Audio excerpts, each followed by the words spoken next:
영화 속 상자와 양은 세 가지로 해석될 수 있을 것 같습니다. 첫 번째, 자, 상자는 휴머노이드의 몸, 그러니까 로봇이죠. 양은 죽은 아들, 카케루의 영혼 같은 겁니다.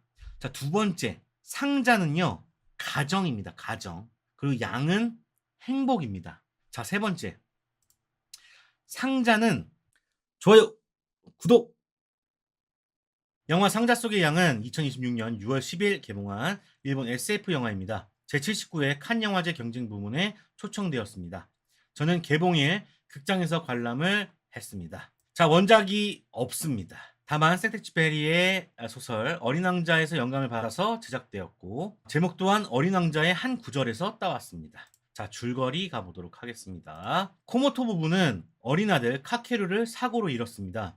그들은 휴머노이드 로봇을 무상 렌탈하는 리버스의 설명회에 참석하고 죽은 아들과 똑같이 생긴 7세 로봇을 데려옵니다. 오토네는 로봇을 죽은 아들로 받아들이려 하지만 켄스케는 끝까지 기계일 뿐이라며 선을 긋습니다. 그러나 로봇 카케루는 점점 죽은 아들의 기억과 행동을 보여주기 시작하고 두 사람은 매우 혼란스러워하죠. 로봇 카케루는 버려진 휴머노이드 아이들의 공동체를 만나게 되고 자신이 죽은 아들의 대치품이 아니라 독립된 존재라는 깨달음을 얻습니다. 과연 코모토 부부는 로봇 카케루와 함께 지낼 수 있을까요? 하는 내용이 상자 속의 양 되겠습니다. 감독, 각본, 편집은 고레에다 히로카즈 감독이 맡았습니다. 아무도 모른다, 어느 가족, 괴물 등을 연출한 일본 영화계의 대표적인 거장 감독 되겠습니다. 정말 좋아하는데요. 예, 정말 좋아합니다. 자, 주요 출연진으로는 아야세 하루카, 다이고, 쿠아키 리무가 있습니다. 자, 독특한 점이 있는데요. 자, 코모토 켄스케 역을 맡은 다이고, 이 남자 배우, 아빠 역을 맡은 다이고는 개그 콤비 치도리에서 복해 역을 맡은 코미디언이라고 합니다. 종종 영화도 찍는 것으로 보이는데 완전 전극 연기를 보여주면서 놀라움을 주었던 배우였습니다. 그러니까는 어떻게 얘기해야 되냐? 옹달샘의 유세윤 씨가 전극 연기를 한 거랑 똑같은 거예요. 정말 놀랍지 않습니까? 뭐 박찬욱 감독이 김신영 씨를 쓴 것처럼 그런 놀라움을 주는 캐스팅이었던 것 같습니다. 자, 러닝타임은 127분이고요. 2시간 6분 31초입니다. 자, 상자 속의 양 저는 어떻게 봤냐면요. 자, 솔직히 말하면 고레다 감독의 전작들처럼 쉽게 와닿는 영화는 아니었습니다. 관객들이 예상하는 감동적인 가족 드라마를 기대했다면 아마 좀 당황스러우셨을 것 같습니다. 저는 고레다 감독의 영화를 좋아해서 이제 보게 되었는데요. 특히 전작인 괴물의 구성에 넋이 나가버렸기 때문에 이번에도 그런 것들이 있지 않을까 해서 엄청나게 기대를 했었습니다. 이번 작품은 평소와 달리 SF라는 장르를 시도했기 때문에 영화를 보기 전에 이런 것도 잘할 수 있을까? 하는 우려가 있긴 있었거든요. 극장의 분위기는 매우 조용했습니다. 사람들이 말을 하거나 움직이는 소리가 거의 없었고요. 몇몇 장면에서 작은 웃음이 나오기도 했지만 대체로 진지한 분위기 속에서 영화에 집중하고 계셨습니다. 후반부엔 훌쩍이는 소리도 좀 들렸고요. 그래서 그랬는지 제가 리액션 컨텐츠도 저 만들잖아요. 저는 리액션 거리가 거의 없어가지고 좀 당황했던 작품이 아니었나 생각을 해봅니다. 이 영화의 가장 좋았던 점은 고레에다 히로카즈만의 SF를 들여다봤다는 점입니다. 가족의 해체와 가족의 재구성을 다루는 감독이 SF를 만나면 어떤 느낌일까 궁금했었는데 SF 장르지만 여전히 고레에다스러웠고 가장 가깝게는 코고나다의 애프터양 같은 느낌도 들었던 것 같습니다. 반면 가장 아쉬웠던 점은 너무 많은 소재와 메타포로 대중들에게 다가갈 수 있을까 하는 아쉬움이 남습니다. 은유를 읽지 못하면 그냥 밋밋하고 조용한 가족 드라마로 보일 것 같거든요. 오락을 원하는 현재 극장가에 생각을 하는 영화가 얼마나 유효할지는 좀 지켜봐야 될 것 같습니다. 우리나라의 정서와는 좀 안 맞아요. 이번 작품은 조금 다르게 리뷰를 해보도록 하겠습니다. 일반 대중의 입장에서 봤을 때, 그리고 리뷰어로서 봤을 때의 느낌을 이야기해 보도록 하겠습니다. 자, 일단 대중의 입장에서 한번 보도록 하겠습니다. 이 영화는 대중이 좋아할 만한 영화일까요? 글쎄요, 이게 솔직히 말하면 좀 쉽지 않을 것 같습니다. 일단 영화가 너무 조용해요. 대사도 적고 음악도 거의 없고 갈등도 크게 폭발하지가 않습니다. 주인공들이 크게 소리 지르거나 눈물을 펑펑 쏟거나 격하게 싸우는 장면도 없어요. 물론 고레에다 감독 영화가 원래 그런 스타일이긴 한데 이번 작품은 유독 더 차분하고 절제되어 있다는 느낌을 받습니다. 문제는 그 차분함이 어떤 관객에게는 밋밋함으로 느껴질 수 있다는 거죠. 로봇 카케루가 부모님과 갈등을 빚는 장면도 부드럽게, 조용히, 마치 일상의 한순간처럼 지나갑니다. 극적인 긴장감이나 반전을 기대하는 관객이라면 상당히 지루하게 느낄 가능성이 높아요. 또한 영화가 너무 길죠. 2시간 6분이라는 러닝타임 동안 큰 사건 없이 부부와 로봇 아이의 일상이 계속됩니다. 밥 먹고, 나무 보고, 집 모형 만들고, 이런 반복적인 장면이 길게 이어지다 보면 아무리 아름다운 영상미라도 집중을 유지하기가 좀 힘들죠. 영화는 크게 세 가지 이야기를 동시에 진행합니다. 하나는 상실을 극복하려는 부모의 이야기, 다른 하나는 로봇 아이의 정체성, 그러니까 성장 이야기, 또 다른 하나는 버려진 아이들의 공동체 이야기입니다. 하나하나는 충분히 흥미로운 소재인데 세 가지가 유기적으로 연결되기보다는 각자 따로 노는 느낌이 있습니다. 특히 버려진 아이들의 공동체는 중반부에 갑자기 등장해서 이들이 누군지, 왜 거기에 있는지, 앞으로 어떻게 될 건지에 대한 설명이 거의 없습니다. 관객들은 이 장면들이 왜 나오지? 하면서 좀 당황하게 되는 거죠. 물론 은유적으로 해석할 수 있는 여지는 있지만 영화가 스스로 그 해석을 유도하지도 않습니다. 또한 로봇 카케루가 버려진 아이들과 만나고 나서 갑자기 독립을 결심하는 과정도 급격하죠. 부모의 갈등이 충분히 축적되지 않은 상태에서 결정적인 한마디에 바로 떠나버리니까요. 이러한 장면이 감정적으로 다가오기보다는 기능적이다 라는 생각이 먼저 들었습니다. 나무와 건축에 대한 은유도 마찬가지죠. 할아버지가 산은 추워서 나무가 더 단단해진다 라고 말한 장면, 오토네가 유리와 나무라는 전혀 다른 두 소재를 조화롭게 연결하는 장면, 그리고 카케루가 가늘고 조그만 나무들이 서로 지탱하는 거야 라고 말하는 장면, 하나하나는 다 의미가 있지만 이런 은유들이 너무 자주 너무 직설적으로 나오다 보니 하나하나가 더 깊게 생각하게 되는 반면 좀 혼란스러웠던 것도 있습니다. 고레다 감독의 전작 괴물에서는 같은 사건을 세 번의 시점으로 보여주면서 관객이 스스로 진실을 발견하게 만들죠. 하지만 이번 작품은 그런 발견의 기쁨보다는 감독이 준비한 은유를 수용해야, 그냥 일방적으로 수용해야 하는 구조에 가까웠어요. 그래서 이 영화는 은유를 읽을 수 있는 관객분들과 그냥 밋밋한 가족 드라마로 보이는 관객 사이에서 극명하게 갈릴 것으로 보입니다. 전자에게는 깊은 여운을 남기는 영화가 될 수도 있겠지만 후자에게는 영화 자체가 재미없다라는 실망감만 안겨줄 수 있겠다는 생각이 듭니다. 결국 이 영화는 대중성을 포기하고 메시지에 집중한 영화라고 볼 수 있겠는데요.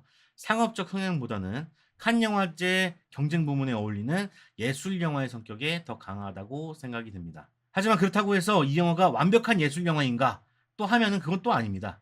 너무 많은 것을 담으려다가 보니까 각각의 주제가 충분히 깊게 파고들지 못했고 결과적으로 애매한 영화가 되어버린 것이 아닌가 생각이 듭니다. 이러한 점에서 이 영화는 고레다 감독의 두 번째 아쉬운 작품 중에 하나가 아닐까 생각이 듭니다. 첫 번째는 브로커였어요. 브로커 다음에 괴물 좋았는데 괴물 다음에 상대 속의 향이 좀 아쉬웠다. 이런 느낌. 자, 영화를 해석해 보는 리뷰어 입장에서 한번 말씀을 드리도록 하겠습니다. 자, 해석을 한번 해보도록 하겠습니다. 이 영화의 제목 상자 속의 양은 어린 왕자에서 따왔습니다. 비행사가 양을 그려달라는 어린 왕자에게 상자 하나를 그리며 네가 원하는 양은 이 안에 있어 라고 말하죠. 영화 속 상자와 양은 세 가지로 해석될 수 있을 것 같습니다. 첫 번째, 자, 상자는 휴머노이드의 몸, 그러니까 로봇이죠. 로봇. 양은 죽은 아들, 카케루의 영혼 같은 겁니다. 부모는 로봇이라는 상자 안에 죽은 아들이 들어있다고 믿고 싶어 해요. 눈에 보이지 않지만 그 안에 있으리라 상상을 하는 거죠. 자, 두 번째, 상자는요, 가정입니다. 가정. 그리고 양은 행복입니다. 부모는 가정이라는 상자를 만들고 그 안에 휴머노이드 카케루를 들여와서 행복이라는 아이를 데려오면 행복해질 거야. 행복해질 거야. 이 행복이라는 양을 채워 넣어 가족을 이루려고 합니다. 하지만 그 양이 정말 아이가 원하는 것인지는 묻지 않아요. 자, 세 번째. 상자는 타인입니다. 타인. 양은 내가 바라는 모습입니다. 우리는 타인이라는 상자 안에 내가 원하는 모습을 집어넣으려고 하죠. 여러분들도 똑같을 겁니다. 고테일이라는 타인 안에 내가 원하는 해석을 해주길 바랄 거야. 유튜브를 선택하는 그런 것도 똑같은 거라고 생각하거든요. 영화는 이 상자를 점점 열어가는 과정입니다. 오토네는 로봇 카케루를 죽은 아들로 받아들이지만 그가 죽은 아이가 아니라는 사실을 깨닫고 혼란스러워하죠. 결정적인 순간은 오토네가 엄마를 포기한다고 말한 장면입니다. 그 순간 오토네는 상자 안에 있던 양을 포기합니다. 하지만 동시에 그 상자 안에 또 다른 양이 살고 있다는 사실을 깨닫죠. 로봇 카케루는 독립된 자아를 형성해 나갑니다. 나무 토막을 귀에 대고 나무의 시간을 듣는 장면, 콩벌레를 이렇게 으깨고 다시 귀에 대는 장면은 그가 단순한 기계가 아님을 보여줍니다. 버려진 아이들 공동체에 합류하는 과정은 그가 가짜 카케루가 아닌 진짜 로봇 카케루로 거듭나는 과정이죠. 할아버지가 산은 춥기 때문에 나무가 더 단단해진다 라고 말한 장면은 로봇 카케루가 겪는 시련과 성장을 은유합니다. 결말에서 오토네는 로봇 카케루에게 올리브 나무를 선물하죠. 죽은 아들을 위해 심은 레몬나무가 아닌 그를 위한 나무를 심는 거죠. 오토네는 더 이상 상자 속의 양에 집착하지 않습니다. 로봇 카케루를 독립된 존재로 인정을 하고 새로운 관계를 시작할 준비를 하게 되는 거죠. 로봇 카케루가 산을 떠나는 것은 버림이 아니라 독립으로 봐야 될 것 같습니다. 부모는 아이가 성장해서 떠나는 것을 받아들이는 거죠. 다만 한 가지 아쉬운 점은 이 과정이 너무 빠르고 이해하기 어렵다는 거예요. 부부가 로봇 카케루를 받아들이자마자 바로 독립하는 구조가 다소 급격하게 나오고 있습니다. 고레다 감독이 사이의 시간을 과감하게 생략한 탓인데 이 부분은 호불호가 좀 갈릴 수 있겠다는 생각이 들었습니다. 두 번째 해석입니다. 자, 그러면 고양이 오셀로의 이름을 가진 고양이는 왜 나왔을까? 영화 초반 오토네는 오셀로라는 이름의 고양이를 찾고 있습니다. 일주일째 보이지 않는다고 하죠. 이후 카케루가 차를 타고 떠날 때 뒷풍경에 오셀로가 아이들과 함께 있는 모습이 잠깐 나옵니다. 그리고 마지막에 오토네가 버려진 아이들 공동체를 찾아갔을 때 그곳에서 오셀로를 발견하죠. 즉 오셀로는 집을 떠난 존재입니다. 그리고 그 행보는 로봇 카케루와 정확히 평행을 이루죠. 오셀로가 먼저 집을 떠났고 카케루가 그 뒤를 따른 셈이 되겠습니다. 어쩌면 오셀로는 카케루에게 이곳에서도 살아갈 수 있다는 신호를 보낸 것일 수도 있겠습니다. 또한 오셀로는 오토네의 소유물이 아닙니다. 오토네가 기르던 고양이가 아니죠. 그냥 길고양이에요. 그는 스스로 집을 떠나고 스스로 살 곳을 찾습니다. 마치 로봇 카케루가 부모의 대체품이 아니라 독립된 존재임을 선언하는 것과 같은 맥락이죠. 영화의 제목이 상자 속의 양이라면 오셀로는 상자 밖으로 나온 양의 대표적인 예시가 되겠습니다. 자, 두 번째. 자, 그러면 왜 이름이 오셀로일까요? 의미를 생각해 봅시다. 오셀로는 셰익스피어 희곡의 주인공 이름입니다. 오셀로는 아내를 의심하다가 결국 그녀를 죽이고 자신도 자살하는 비극적인 인물이죠. 이 이름이 암시하는 것은 아마도 의심과 불신인 것 같습니다. 오토네는 오셀로가 왜 집을 떠났는지 모릅니다. 마치 오토네가 죽은 아들의 진실, 그러니까 사고인지 유괴인지 자살인지를 알지 못하는 것처럼요. 또한 오토네는 로봇 카케루가 진짜인지 가짜인지에 대한 의심 속에서 살아갑니다. 오셀로라는 이름은 이런 알 수 없는 진실, 의심의 상태를 암시하는 장치라고 볼 수 있겠습니다. 자, 세 번째. 그럼 오셀로의 결말을 살펴보도록 하겠습니다. 오토네가 버려진 아이들 공동체에서 오셀로를 발견한 장면은 매우 의미심장하죠. 그녀는 오셀로를 다시 데려가지 않습니다. 그냥 그곳에 두고 오죠. 이는 첫 번째, 소유에 대한 포기입니다. 그녀는 더 이상 오셀로를 내 고양이로 규정짓지 않고요. 오셀로는 이미 그곳에서 살고 있으니까요. 자신의 삶을 살고 있으니까 데려오지 않습니다. 두 번째, 아이들의 독립에 대한 인정입니다. 오셀로가 그곳에 있다는 것은 아이들이 살아갈 수 있는 공간을 만들었다는 증거가 되겠습니다. 오토네는 그것을 목격함으로써 로봇 카케루가 떠나는 것도 받아들일 수 있게 됩니다. 결국 오셀로는 이 영화에서 이별의 예고이자 독립의 증거로 기능을 하고 있는 것 같습니다. 고양이 한 마리가 이렇게 많은 의미를 담고 있는 거죠. 자, 총평 가보도록 하겠습니다. 영화 상자 속의 양은 상자 속에 내가 원하는 양이 있다고 믿는 것에서 상자 자체를 있는 그대로 받아들이는 것으로 여정을 그린 작품이 되겠습니다. 그런 거 있잖아요. 여자친구가 결혼할 때 여자친구를 바꾸려 하지 말라고.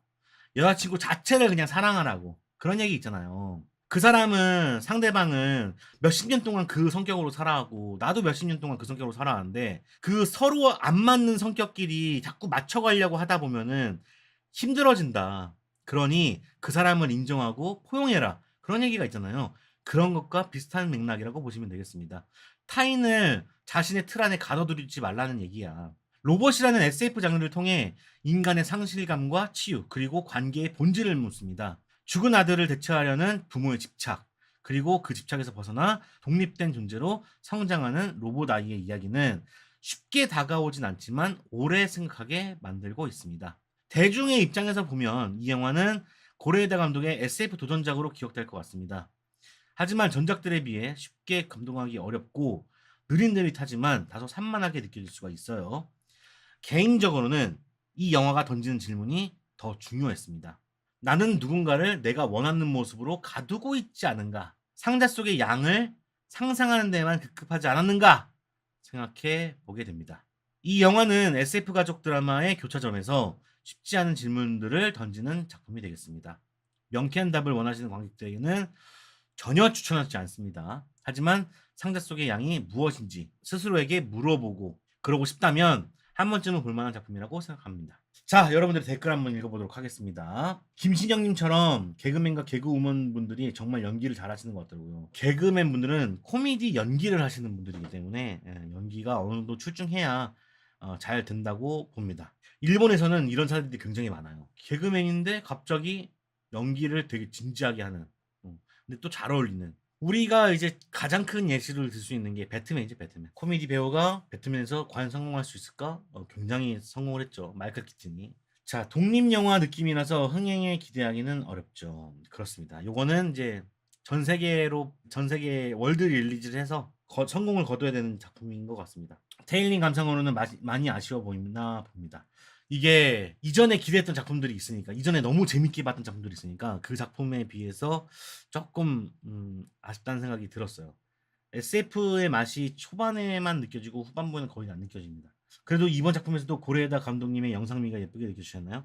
그렇죠. 영상미가 좋아요. 그거 하나만 보고 가기에는 조금 애매한 건 있다. 생각이 듭니다. 자, 상자 속의 양 댓글 한번 보도록 하겠습니다. 소주 일자님, 글쎄요. 최근 괴물이란 영화만큼을 기대해서일까요? 평작, 고 감독님 작품이라 아쉽네요. 생각이 들 수밖에 없어. 왜냐면은 이전 작품들이 너무 잘 만들었으니까. 태승아님 3점. 보내주어야 하는과 보내줘야만 하는 순리. 그 아들에 대해서 얘기를 한 것 같습니다. 자, 감사합니다. 장페이님, 현재 이 영화가 동시기에 개봉한 영화 중 가장 개인적으로 최고라고 생각합니다. 5점 만점에 4.5점 주셨고요. 0.5점은 너무 서정적이고 차분한 진행 탓에 다소 지루하고 졸음이 몰려올 수 있지만 내용을 잘 음미하다 보면은 정말 버릴 게 하나 없는 영화였습니다. 라고 해주셨네요. 자, 하나 이글스님, 사람을 대체하는 서비스가 과연 인간의 삶에 있어서 올바른 선택인가? 과거의 기억에 대한 집착이 과학과 접촉하면 어떤가에 대한 물음. 과거 기억을 로봇에 이식한다고 사람으로 느낄까 싶기도 함. 별점 3개입니다. 저도 그런 생각이 좀 들어요. 이게 맞는 것인가? 다 옳다고 할 수 있는 것인가?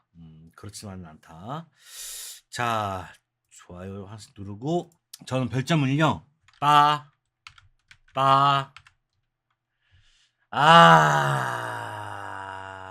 자, 2.5점 드리도록 하겠습니다.